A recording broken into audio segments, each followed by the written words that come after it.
Hey guys, welcome back. I'm John Stark from MacMoveGuy.com, and I am super glad that you have returned. Thanks for subscribing. Please continue to do so, and if you haven't, click that subscribe button. I'm moving up in the world. Moving on up. Um, anyway, I'm a blind film critic, and I've been doing these best of 2022 lists.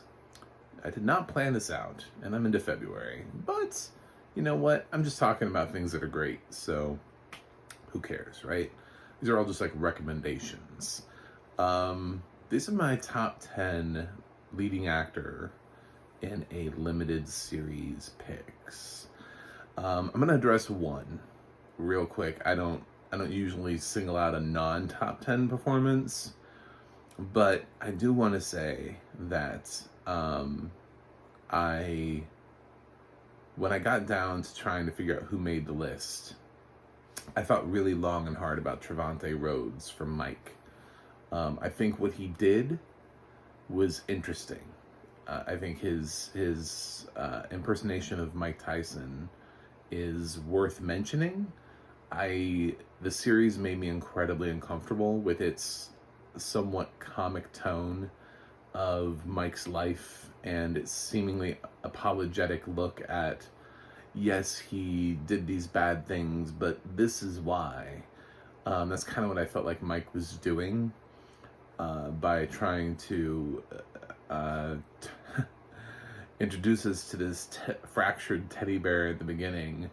And then he has like a stand-up routine, and then like smack in the middle of the episode, we have a rape episode. So it's just, it's a very weird series that I didn't think worked for me, and it's been off-putting for me ever since I finished it. So sometimes I think you can't get past the work, and I think that's why some people are shocked Ana de Armas has a nomination for Blonde. I was able to see her work through that film, despite the film's many faults. But the film wasn't trying to take somebody who did something bad and make them seem nicer than they are. So maybe that's the difference. But Trevante Rhodes is not on my top 10 list, and it was kind of a choice. He probably deserves to be, but I don't want to give Mike any nominations. So sorry, Trevante. That is my special note to note about Trevante Rhodes. Coming up at number 10 on my list of people who did make it. Actually, I basically just admitted this person made it because I didn't nominate Trevante Rhodes. So, Kumail Nanjiani takes a spot for Welcome to Chippendales. This is on Hulu with audio description. So, yeah, it's a dramatic turn from Kumail, and I think there's a couple times where Kumail gets angry, and those are the times when I really feel Kumail the most. He's trying really hard to be serious, and even when he cracks a joke, he cracks it in a way that Kumail would not have cracked a joke. So it doesn't even feel like him when he's joking. He's very serious and very, like, sort of not funny in this role. And it's a nice stretch for him as an actor. Of course, I thought in his big film debut, The Big Sick, that he actually gave a good performance because it was from the heart. So I don't think he necessarily needs to widely change himself. I think he just is a good actor. So he's my number 10 spot. Number 9. Coming up next on number 9 is Colin Firth for The Staircase, which is on HBO Max and has audio description. This might seem low to you, but maybe it's just me, but like in the pantheon of Colin Firth performances, I thought this was good. I just, maybe I should have watched The Staircase, the Netflix limited series. I didn't actually watch that. I just watched the fictionalized version of it. This didn't seem really interesting to me when it came out. Then it like blew up and became a thing, and I still didn't feel like going back and watching it. I know that was like pandemic peak TV there, like when we're all watching Tiger King. We're all watching The Staircase and some of these other things, but yeah, I just I didn't watch it. But Colin Firth, of what I think for the most part he lost his British accent for the most part, so I'm impressed by that, I guess. So number 9 on my list. Number 8 on my list is Sebastian Stan for Pam and Tommy, who this is another Hulu production, and it also has audio description. Hulu actually did really well with limited series this year. And there were moments where, there was a moment, I will say, in Pam and Tommy where I was convinced I was not going to put Sebastian Stan on my list, where I was like, this is not going to go on my list. It was a moment where he's talking to his penis. And if I was like, I don't know about this. That was like the moment for me in Pam and Tommy. I was like, am I going to keep watching this show? It was like an extended conversation with his own penis. And I didn't know. It's like, I don't know where this show's going. But if you stick with it, the show ends up being pretty good. And Sebastian Stan ends up giving a really solid performance of Tommy Lee. So, yeah, good job, Sebastian Stan, who also was great last year in Fresh, by the way, which is also a Hulu thing. So Hulu did good for Sebastian Stan. All right, number 7 on my list is if you give him some prosthetics and an accent and you say go, he's gonna create something. And Jared Leto certainly did this year in We Crashed for Apple Plus, which has audio description. I loved Jared's performance. I think it really kind of carried the series. This was sort of running, it was interesting because this was running sort of concurrently with Super Pumped on Showtime. So I was watching 2 shows that felt kind of very similar in nature, in terms of what the story that they were trying to tell about, like a rising, somebody creating this, having this idea and creating this company. And then like Winning Time came along about like the rise of the LA Lakers franchise. And I'm watching like all these series about people who are growing things in business, and I was like watching all of them at the same time. So very interesting moment of the year for me with all 3 of those series going, but only one of them has gotten any sort of mention from me, and that's We Crashed, and it's because of Jared Leto. It's gone. He disappears in this role. He's really good at that. I think that's part of the reason why Morbius didn't work, is because somebody was like, Jared Leto, we just need you to be you. And he's like, I don't know what that is. Just you, dude. Just be you. Like, can you, do you know who you are? No, I don't. Even right now I'm wearing prosthetics. I'm talking to you in an accent. Yeah, so, if you don't give him prosthetics and tell him that he's from some random country, he's not going to give you the performance you're looking for. But he was great when We Crashed. So anyway, I'll move on from that. Coming up next on my list at number 6 is John Cameron Mitchell for Joe versus Carol, which is on Peacock, which has audio description. Yeah, I didn't watch The Staircase, but I, like everyone else, watched Tiger King. And I remember the whole debate about who's playing Joe Exotic in this thing. And there was like a massive poll online. It was like 20 people. It was like everybody had come up with this thing. I remember reading all the suggestions and being, oh, that would be cool. That would be cool. Nicolas Cage. Oh, I'd love to see what he would do with this role. And so I'm just going down the list. And the one that I was really rooting for was Thomas Lennon. I thought he was like the great casting. It didn't really ever Um, I didn't really think John Cameron Mitchell was the choice. This is sort of like one of those surprises for me where I thought John really ended up doing a great job in a role that I would have picked somebody else for.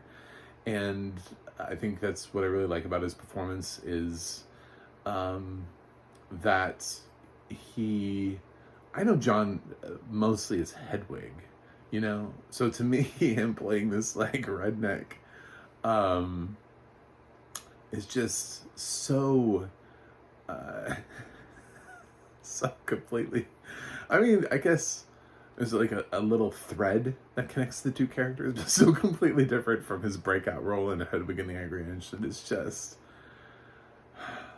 it's crazy. But yeah, he does a great job here and fleshing out Joe's backstory. And just like my top 10 pick, Kate McKinnon, both of them approached it honestly and not with some sort of like cartoonish representation like they were in an SNL skit. They both actually tried to really play these people as people instead of just caricatures of them. So, good job. Unfortunately, there are still 5 better performances. So, moving on up the list, coming in at number 5, Domhnall Gleeson for The Patient, which is on FX, which had audio description on some episodes. This is Hulu, actually. This is an FX on Hulu thing. This is one of those games. The games they play. It's one of those. It's Domhnall Gleeson he's a good actor, and he kind of gets overlooked a little bit. I think the most people really ever liked him was maybe About Time. I've seen that kind of pick up heat since it seems like more people know about it since it was released. Like it's getting some sort of extra love, like people are rediscovering it or something. But he's in this. I didn't realize Domhnall Gleeson. I really didn't. I knew when I clicked on the series. I usually try not to inform myself so much on products. I watch too many of them to like give a deep dive, and I didn't even realize it was Domhnall Gleeson. Like I knew Steve Carell was in the series, but I didn't think like, oh, who's the killer? And I looked it up on IMDb after I had already sort of absorbed some of his performance. I was like, that's Domhnall Gleeson. What? What? It's so weird to me. And I do think this is a lead performance. I think this is one of those cases where they share equal amounts of screen time, because we do actually follow him. The story does actually follow him outside and leaves Steve at home many times. So this is a case where both actors are the leads. This is what Banshees should have done, where Colin and Brendan are both leads. I understand they did it to get Brendan the nomination, thinking that nobody in their right mind would nominate 2 lead actors from the same film. But no one has ever said I'm in my right mind. So Domhnall is number 5. That's maybe a hint of something coming up later on my list. Number 4 on my list is Bobby Cannavale for The Watcher on Netflix, which has audio description. This was a bit of a mixed bag for me as a series. Ryan Murphy, he took some swings.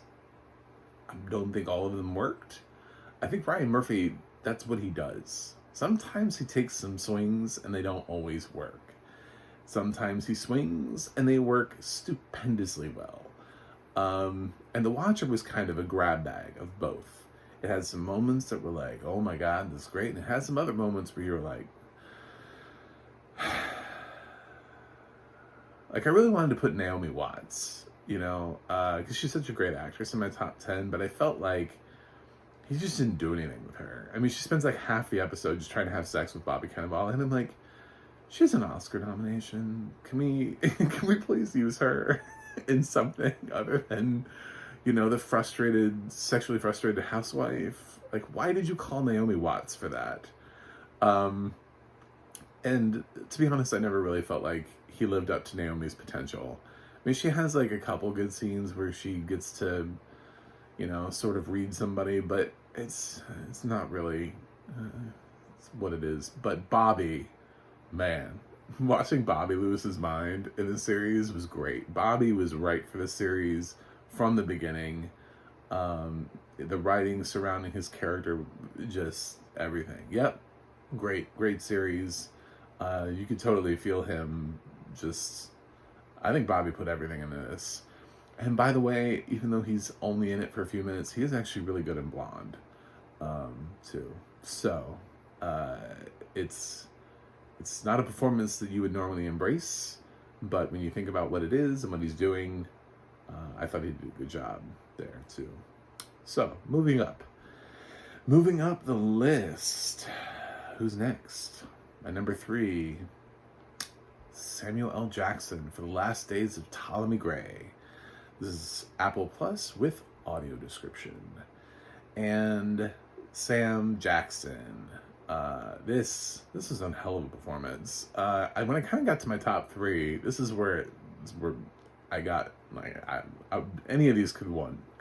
Any of these could have won. I think the only reason Sam is lower is just because he kind of is a curse to himself, because like, but I think of all the other great Sam Jackson performances, like there's like a pantheon of Sam Jackson performances. And I think about trying to do like a retrospective on Sam Jackson, and like, where would I put Last Days of Ptolemy Gray?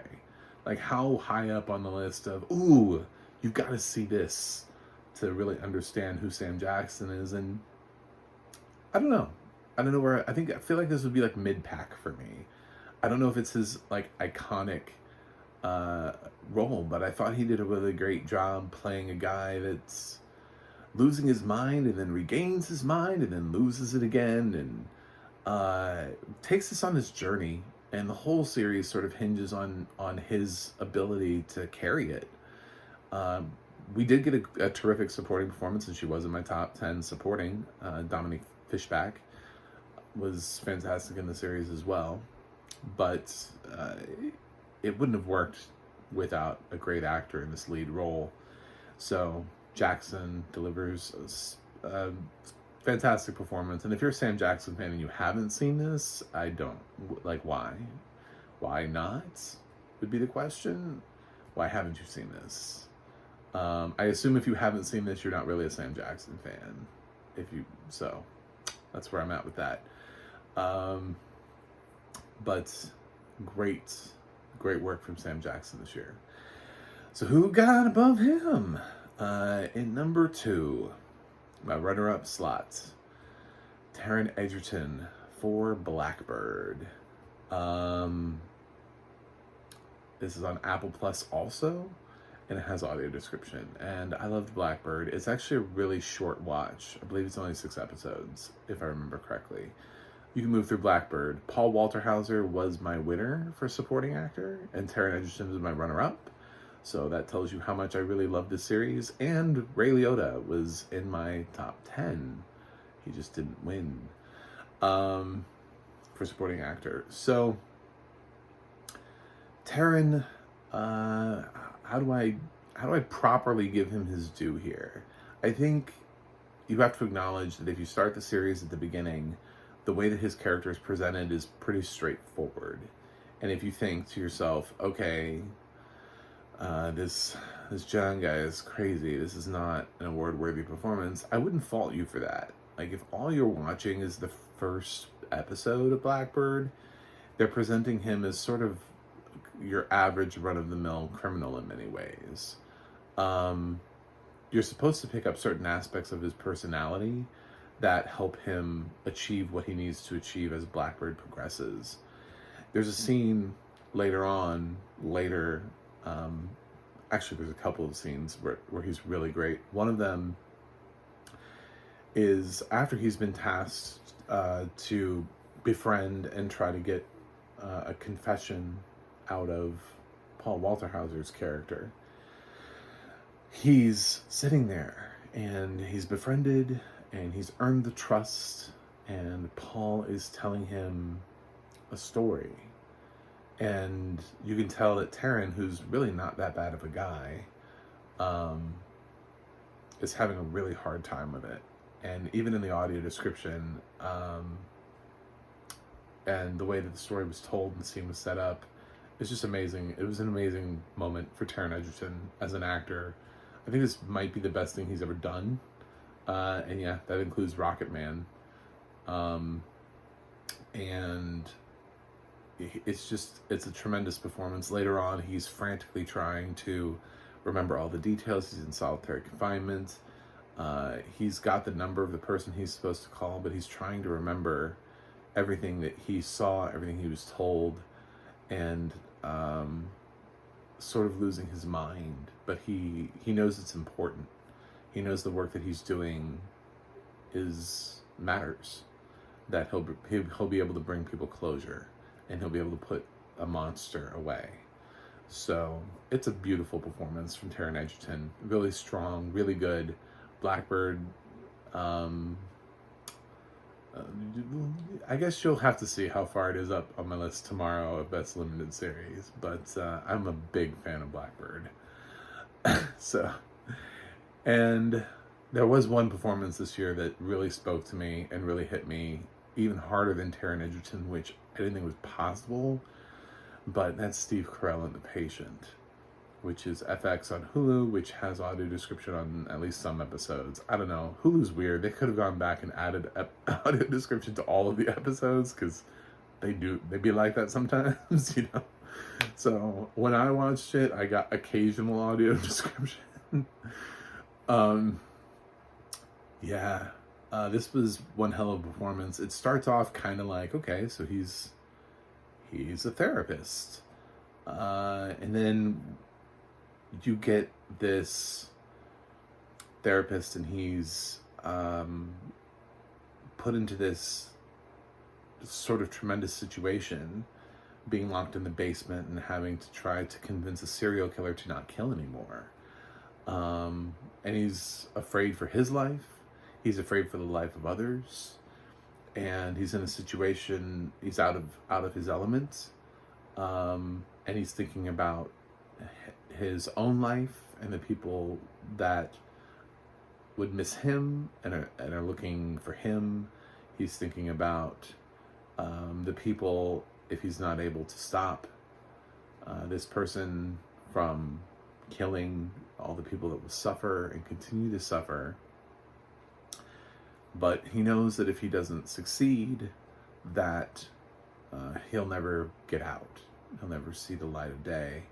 The series also does an interesting juxtaposition with his character's connection to faith and to Judaism, and does a connection to him being sort of a member of a concentration camp, and feeling trapped and feeling close to death. And it's such a somber series and a somber performance, and it becomes increasingly so. And the tension becomes increasingly mounted as we get closer and closer to the end of the limited series. And it has a very powerful ending. I won't ruin it, but it has a very powerful ending to it. And I was just kind of blown away. Steve has been doing a lot of really great dramatic work recently. He's actually really good on The Morning Show, especially after. He's actually really great in the second season, where he's reflecting on his life and the mistakes that he made. I thought his performance that season was really good too. Maybe I'm just prone to like Steve Carell and dramatic work, but to me, I was emotionally moved a lot by The Patient. It spoke to me in a very deep way. So, not a happy performance, not a happy series, not something that's gonna make you feel warm and fuzzy at the end of the day. But if you like really good acting, pick this. So Steve Carell, congratulations, you're my lead actor in a limited series.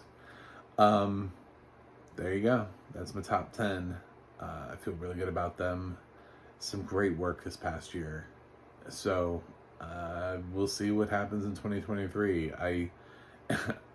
If we get better performances than some of these, I'd be shocked. I don't know. I don't know what lays in store for us in 2023, but I'm willing to accept if we get more Steves and Terrans and Sams out there, then bring them on. Anyway, thanks for watching. Thanks for subscribing. And tomorrow is my top 10 best limited series. So until then, I will see you on the other side.